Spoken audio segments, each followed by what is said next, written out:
أعوذ بالله من الشيطان الرجيم. بسم الله الرحمن الرحيم. الحمد لله رب العالمين، والصلاة والسلام على سيدنا محمد وآله وصحبه أجمعين. أما بعد، فقد قال الله تعالى في القرآن العظيم وفي محكم التنزيل: وإذا قرأت القرآن جعلنا بينك وبين الذين لا يؤمنون بالآخرة حجابا مستورا.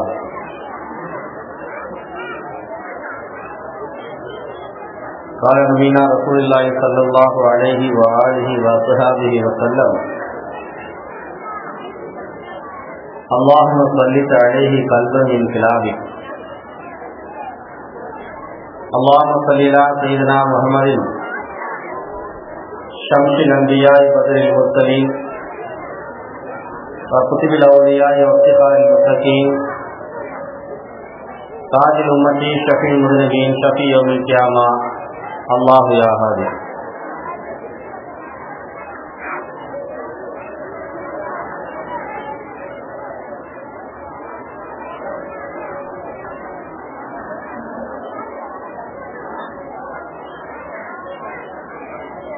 புகழ் அனைத்தும் அல்லாஹ் ஒருவனுக்கே உரித்தானது. நம் உயிரிலும் மேலான கனியிலும் இனிய கண்மணி நாயகம் ரசூலுல்லாஹி ஸல்லல்லாஹு அலைஹி வஸல்லம் அவர்கள் மீதும் அவர்களுடைய தூய துணைவியர், தூய தோழர்கள், தாபியங்கள், தபோ தாபியங்கள், இமாம்கள், வலிமார்கள், லால்பேட்டை மாநகரில் வாழ்ந்து மறைந்த இறைநேச செல்வர்கள் மற்றும் மாணவியின் மாண்புமிகு வரலாறினை கேட்டுக்கொண்டிருக்கின்ற தாய்மார்கள் மற்றும் நம் அனைவர் மீதும் அல்லாஹ்வின் புறத்திலிருந்து சாந்தியும் சமாதானமும் என்றென்றும் உண்டாவட்டுமாக. அன்பார்ந்த அல்லாஹ்வின் நல்லடியார்களே,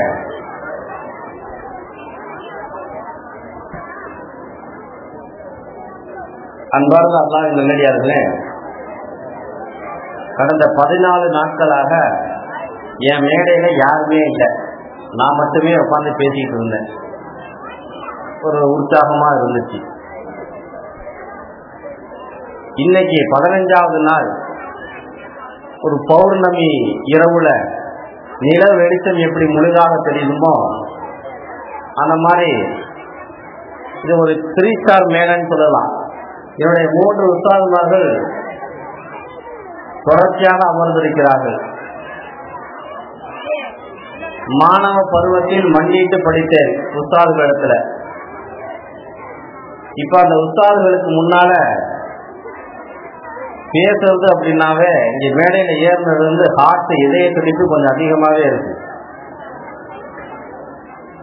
இன்னும் நிதானத்துக்கு வரல.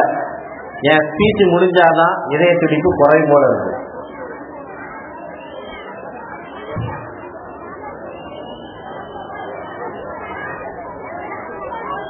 ஹசரத் அவர்களை 18 வருடமாக தான், 3 ஹசரத்துமே எனக்கு 18 வருடமாக தான் பழக்கம். இந்த 18 வருடங்கள்ல தனித்தனியாகவும் சரி, சேர்ந்தும் சரி, 3 பேரோட சேர்ந்து நான் மேடை ஏறினது கிடையாது. ஓய்வுக்கு கூட ரொம்ப பழக்கம். தனித்தனியா உட்காந்து ஒரே கட்டத்தில் உட்காந்து பேசுவோம், கொள்வோம், அதெல்லாம் சரி. ஆனா சொற்பொழி வாட்டுவது இதுதான் முதல் மேடை.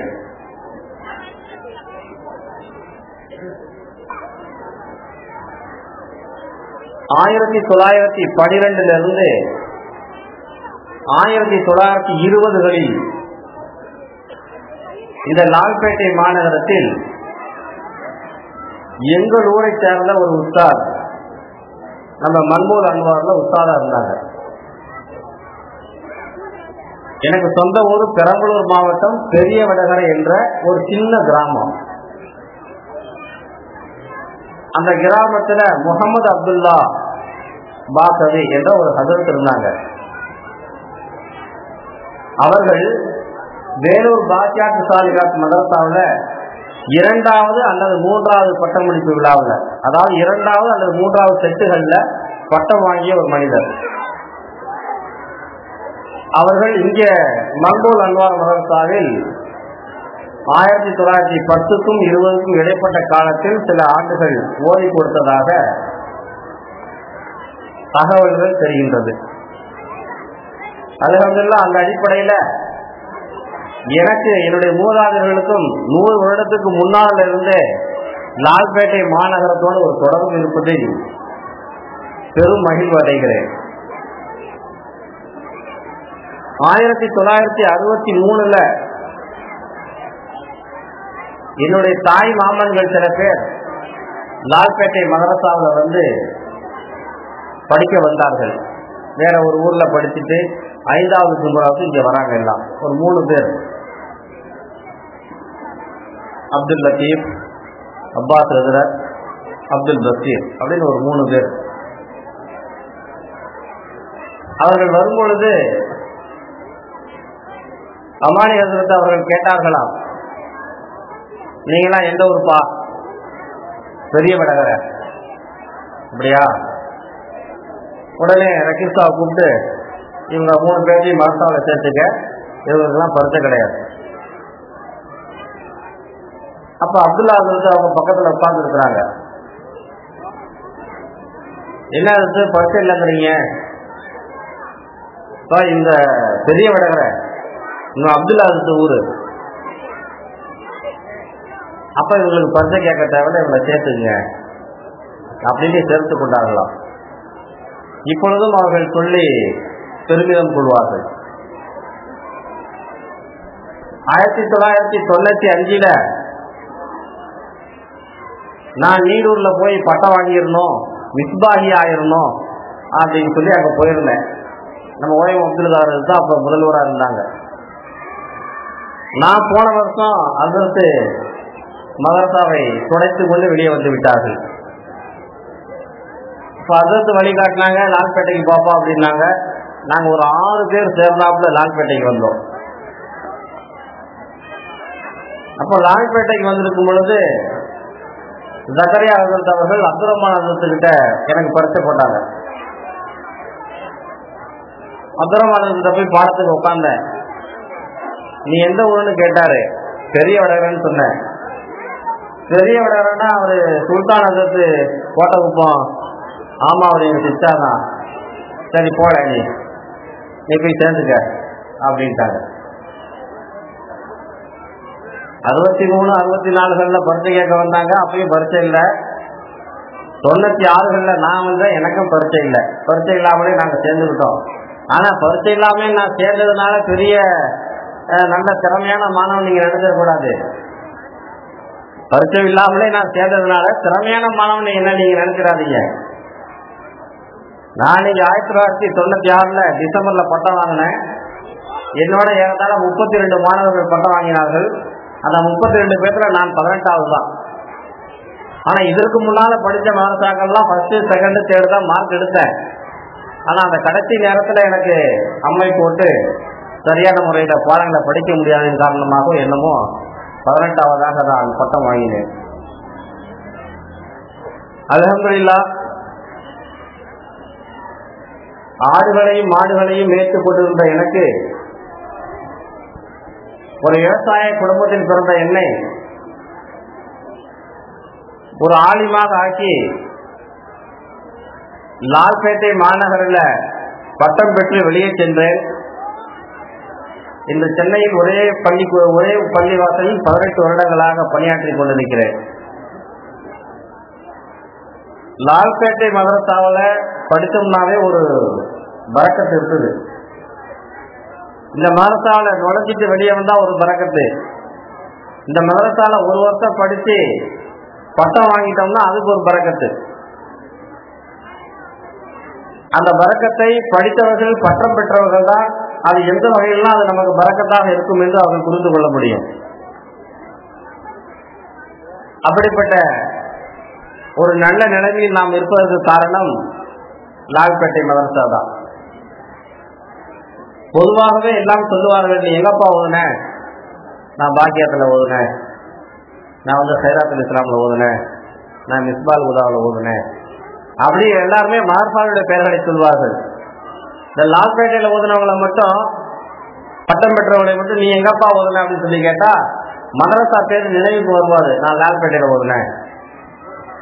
மதரசா பேர் நினைவுக்கு வராது, நான் லால்பேட்டையில் ஓதுனேன் அப்படின்னு தான் சொல்லுவாங்க. மங்கோல் அன்வார்ல ஓதுறேன்னு சொல்லி சொல்ல மாட்டாங்க. ஏன்னா லால்பேட்டையில் இருக்கக்கூடிய மங்கோல் அன்வார் வேற, லால்பேட்டை வேறங்கிறது கிடையாது. மங்கோல் அன்வாரும் லால்பேட்டையும் இரண்டரை ஒரே கலந்தது, ஒரு உடலின் ஒரே பகுதிகளை சார்ந்தது. அது தமிழ்நாட்டில் எத்தனையோ மதரசாக்கள்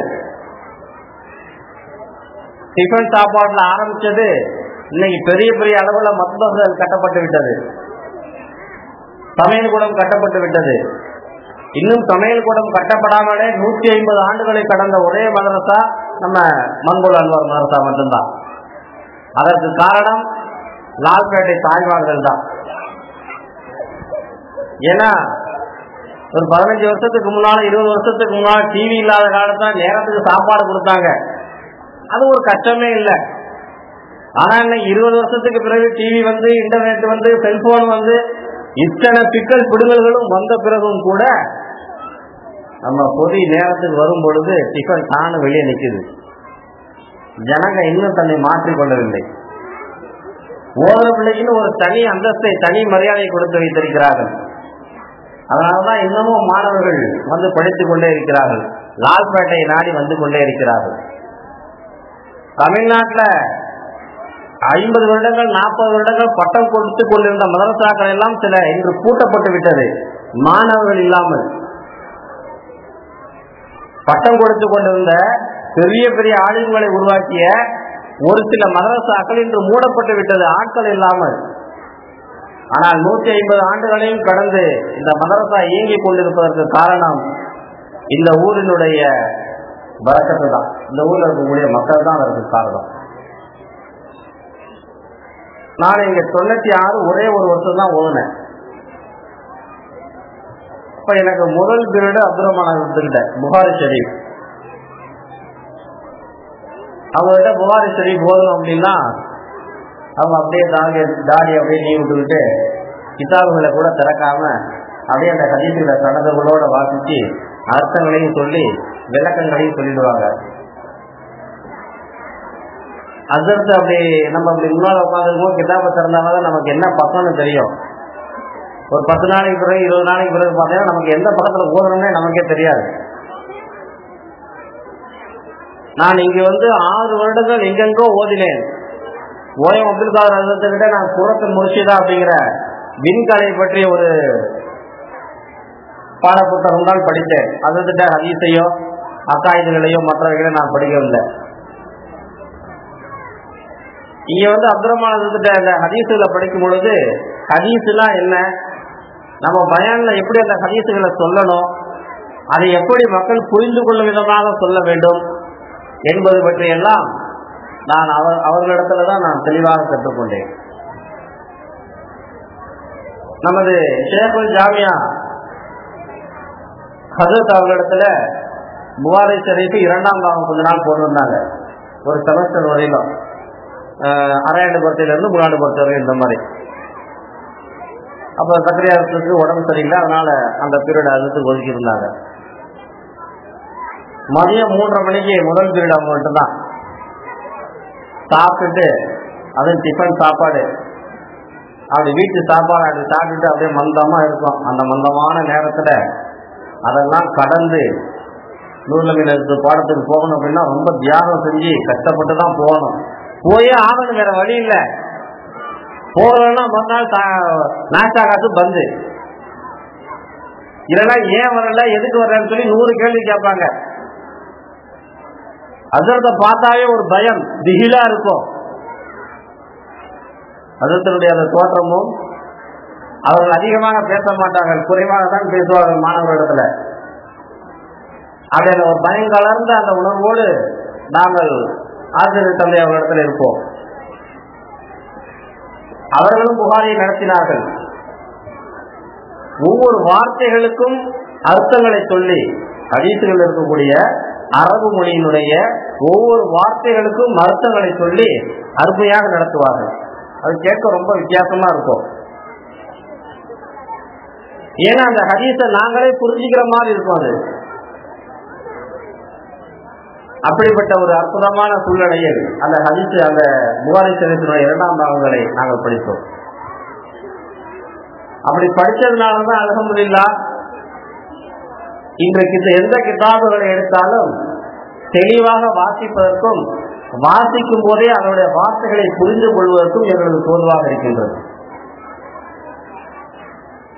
7வது வருடம் இங்கு படிக்கும் பொழுதுதான் எதிர்காலத்தில் நாம் எப்படி இருக்க வேண்டும் என்பதை இந்த 1 வருட காலம் எங்களுக்கு வகுத்து கொடுத்தது. அதே போல் ஷேகுல் ஃபிக்ஹ் அப்துல் ரப்பாத்துல யஹ்யா உலூமுதீன் படித்தோம். பொதுவாகவே 7வது ஜும்ராவில் 7வது வகுப்புல ஒரு விளங்காத கிதாப் இருக்குன்னா யஹ்யா உலூமுதீன். ஆனா உலகத்திலே சூப்பரான கிதாப் தான். ஹஜ்ரத் அவர்கள் மிக அழகாக சொல்லுவாங்க. ஹஜ்ரத் அவர்களும் அப்படிதான், ரொம்ப கொஞ்சமான வார்த்தைகள்ல தெளிவாக எடுத்து சொல்லுவார்கள். அதை நாங்கள் அப்படியே அழகா எழுதிக்குவோம். ஹிதாயாவினுடைய 2ஆம் பாகங்களை முதல் பாகத்தை படித்தோம். துருல் முக்தார் படித்தோம். மார்க்க சட்டங்களை எல்லாம் ஹஜ்ரத் அவர்களிடத்தில் தான் படித்தோம். அல்ஹம்துலில்லாஹ் அந்த உஸ்தாத்மார்களுடைய பெரும் துவாவின் பொருட்டால்தான் இன்னைக்கு என் வண்டி ஓடிக்கிட்டு இருக்கு, பிரச்சனையே இல்லாம, வெள்ளை சட்டை வெள்ளை ஜிப்பாவோட. அன்பார்ந்த அல்லாஹ்வின் நல்லடியார்களே, கடந்த 14 நாட்களாக நபிகள் நாயகம் ரசூலுல்லாஹி ஸல்லல்லாஹு அலைஹி வஸல்லம் அவருடைய முழுமையான வரலாறை நாம் படித்தோம், கேட்டோம். அந்த பகுதியில் பெருமானாரினுடைய வாழ்க்கை முழுவதுமே நமக்கு ஒரு அழகிய எடுத்துக்காட்டு. உலகத்துல நாம் பின்பற்றுவதற்கு தகுதியான ஒரே மனிதர் நபிகள் நாயகம். வேற யாரையும் ரோல் மாடலாக வைத்துக் கொண்டு பின்பற்றுவதற்கு ஏற்ற மனிதர்கள் வேற யாருமே கிடையாது. என்னை பின்பற்றுங்கள் அப்படின்னு உரத்த குரல் கொடுத்த ஒரே மனிதர் நபிகள் நாயகம் ரசூலுல்லாஹி ஸல்லல்லாஹு அலைஹி வஸல்லம் மட்டும்தான். வேற யாராவது என்னை பின்பற்றுங்கள், என்ன மாதிரியே வாழுங்க அப்படின்னு யாராவது உலகத்துல ஒரு அறிஞர் சொல்லியிருக்கிறானா? கிடையாது. கருத்துக்களை சொல்லியிருப்பார்கள், இதை இதெல்லாம் ஃபாலோ பண்ணுங்க, சோசலிசத்தை ஃபாலோ பண்ணுங்க, காந்தியத்தை பின்பற்றுங்கள் அப்படின்னு சொல்லியிருப்பாங்க. அவர்களெல்லாம் கருத்து சொன்னார்களே தவிர அந்த கருத்துக்களை எல்லா காலத்திலும் ஏற்று பின்பற்றி நடக்க முடியுமானா முடியாது. கண்டிப்பா. நான் எம்ஏ பிலாசபி படித்தேன் மதுரையை போய் 2 வருஷம். அப்ப எங்களுடைய சார், எங்க ஒருத்தர் குழந்தைசாமின்னு சொல்லி ஒரு வாத்தியார் பாடம் நடத்திக்கிட்டே வந்தார். அப்ப அதுல ஒரு கதை ஒன்று வருது, காந்தியடிகளாரை பற்றி ஒரு வரலாறு ஒன்று வருது.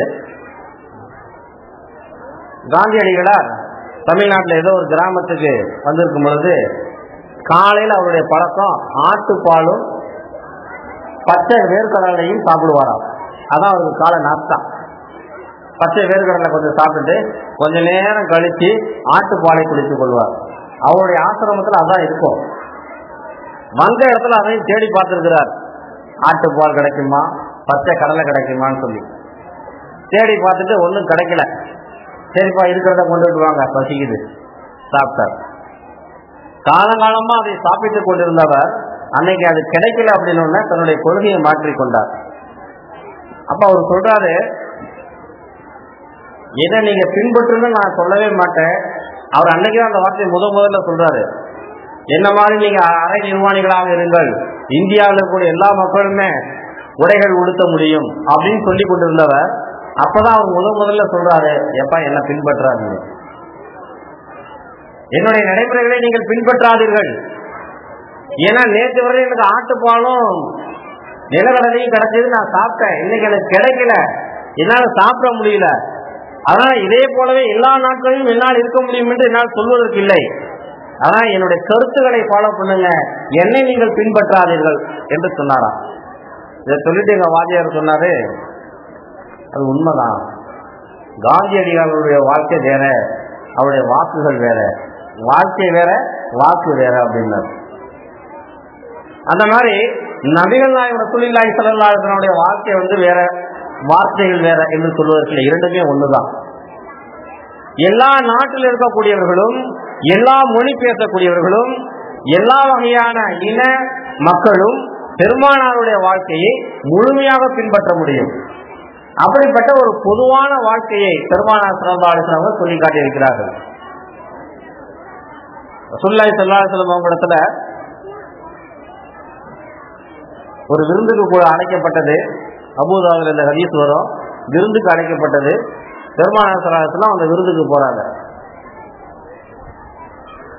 அவரு கறி மசாலா போட்டு சொரக்காய் குழம்பு வச்சிருக்கிறார்.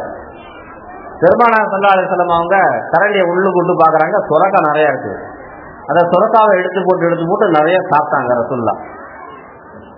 சாப்பிட்டு முடிச்சதுமே அதை விருந்து கொடுத்தவர், ரசூலுல்லாஹ்வுக்கு சொரக்காய் ரொம்ப பிடிக்கும் போல இருக்குது அப்படின்னு நினைச்சு, ரசூலுல்லாஹ் விரும்பி சாப்பிடுவத நாமளும் விரும்பி சாப்பிடலாம் அப்படின்னு அவர் தொடர்ந்து விரும்பி சாப்பிட்டார். அவர் மற்றவர்களிடத்துல சொல்றாரு, இந்த ரசூலுல்லாஹி ஸல்லல்லாஹு அலைஹி வஸல்லம் அவர்கள் சொரக்காவை விரும்பி சாப்பிட்டுருக்காங்க, நீங்களும் சாப்பிடுங்க அப்படின்னு. இப்படி பெருமானார் ஸல்லல்லாஹு அலைஹி வஸல்லம் அவங்க சொல்லக்கூடிய, பின்பற்றக்கூடிய இந்த கருத்தை எல்லா ஊர்லயும் எல்லாமே பின்பற்றி நடத்தலாம், கஷ்டமே இல்லை. பெருமானார் ஸல்லல்லாஹு அலைஹி வஸல்லம் சாப்பாட்டு முறையாக இருக்கட்டும், உடை உடுத்தக்கூடிய விதமாக இருக்கட்டும், பெருமானாருடைய நடையாக இருக்கட்டும், பெருமானாருடைய பேச்சாக இருக்கட்டும், பெருமானாருடைய பார்வையாக இருக்கட்டும், பெருமானாருடைய எந்த விதமான செயல்பாடுகளாக இருந்தாலும் அது எல்லா காலத்திலும் வாழக்கூடிய எல்லா மக்களும் பின்பற்றி நடக்கலாம் என்பதை தான் பெருமானாருடைய வாழ்க்கை நமக்கு சொல்லி காட்டுகின்றது.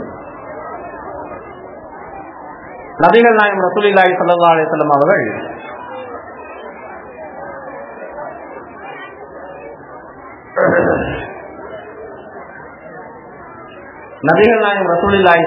வஸல்லம் அவர்கள் காபத்துல்லா பக்கத்துல தன்னுடைய 47வது வயதுல திடீரென்று ஒரு நாள் பெருமானார் ஸல்லல்லாஹு அலைஹி வஸல்லம் அவர்கள் காபத்துல்லாக்குள்ள வந்து சூரத்து நஜ்மை ஓதி காட்டுகிறார்கள். ஏனென்றால் அன்று பகிரங்கமாக இஸ்லாமிய அழைப்பு பிரச்சாரம் மேற்கொண்டால் அவர்கள் காபிர்கள், இறை மறுப்பாளர்கள், பெருமானாராக இருந்தாலும் மற்ற யாராக இருந்தாலும் கடுமையாக தாக்குவார்கள். தாம் அடிபட்டாலும் பரவாயில்லை, உதைப்பட்டாலும் பரவாயில்லை, திருக்குர்ஆனுடைய வசனங்களை உரத்த ஓதுவோம் என்று பெருமானார் ஸல்லல்லாஹு அலைஹி வஸல்லம் அவர்கள் காபத்துல்லாஹ்வுக்கு எதிர வந்து சத்தமா சூரத்து நஜ்மை ஓதி காட்டுறாங்க. ஓத ஆரம்பித்த உடனே அங்க அபூலஹபுடைய மகன் உதைபா என்பவர் இருந்தார். ரசூலுல்லாஹி ஸல்லல்லாஹு அலைஹி வஸல்லம் அவர்களுக்கு அபூலஹப் பெரியப்பாருடைய மகன் தான் உதைபா. ரசூலுல்லாஹும் உதைபாவும் அண்ணனே. பெருமானார் ஸல்லல்லாஹு அலைஹி வஸல்லம் அவர்கள் ரசூலுல்லாஹி ஸல்லல்லாஹு அலைஹி வஸல்லம் அவர்கள் இந்த திருக்குர்ஆனுடைய வசனத்தை ஓதி முடித்ததுமே ஓதிக்கொண்டே இருக்கிறார்கள். ஓதும் பொழுதே அந்த உதைபா பெருமானார் ஸல்லல்லாஹு அலைஹி வஸல்லம் அவர்களுடைய சட்டையை பிடித்து அடித்து காரி துப்பி பெருமானார் ஸல்லல்லாஹு அலைஹி வஸல்லம் அவர்களை கேவலப்படுத்தினார். அப்பொழுது ரசூலுல்லாஹி ஸல்லல்லாஹு அலைஹி வஸல்லம் அவர்கள் அல்லாஹ்வும்ம ஸல்லித் அலைஹி கல்பன் மின் கிலாபி, இறைவா இவன் மீது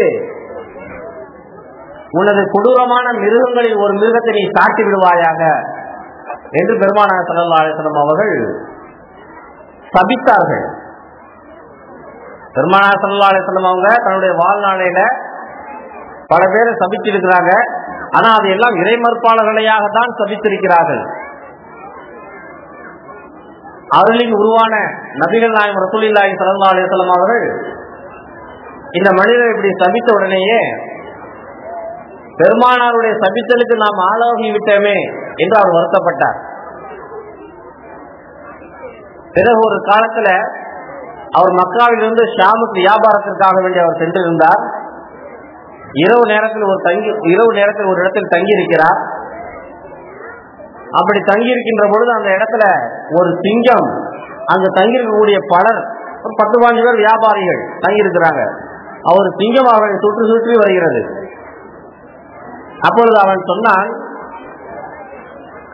அன்று முகமது நபி எனக்காக வேண்டிக் கொண்ட போது, அன்று முகமது நபி எனக்காக வேண்டிக் கொண்டது இன்று உண்மையாகிவிடும் போல் எனக்கு தெரிகிறது. அவர் மக்காவில் இருக்கிறார், ஆனால் ஷாமில் இருக்கக்கூடிய நான் இறந்து போய்விடுவேன் போல் இருக்கிறது என்று அவன் சொல்லி பிதற்றினான். செத்து போயிட்டேன் அப்படிங்கிற மாதிரி அவன் சத்தம் போட்டுக்கிட்டு இருந்தான்.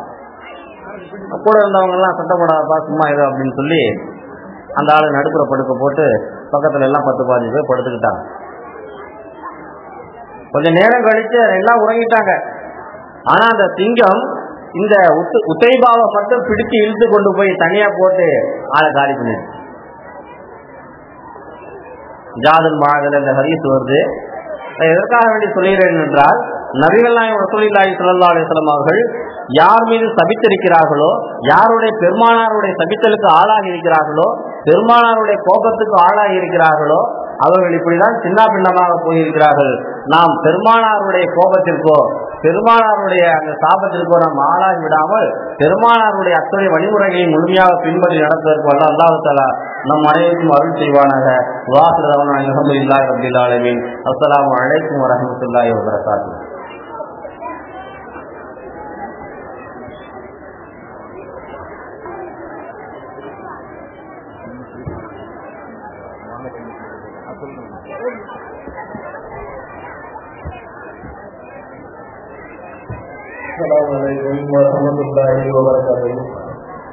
இப்பொழுது மருத்துவர்கள் நல்ல உள்ளங்களுக்கு பரிசு வாங்கி கொடுக்க தயாராக இருக்கிறார்கள்.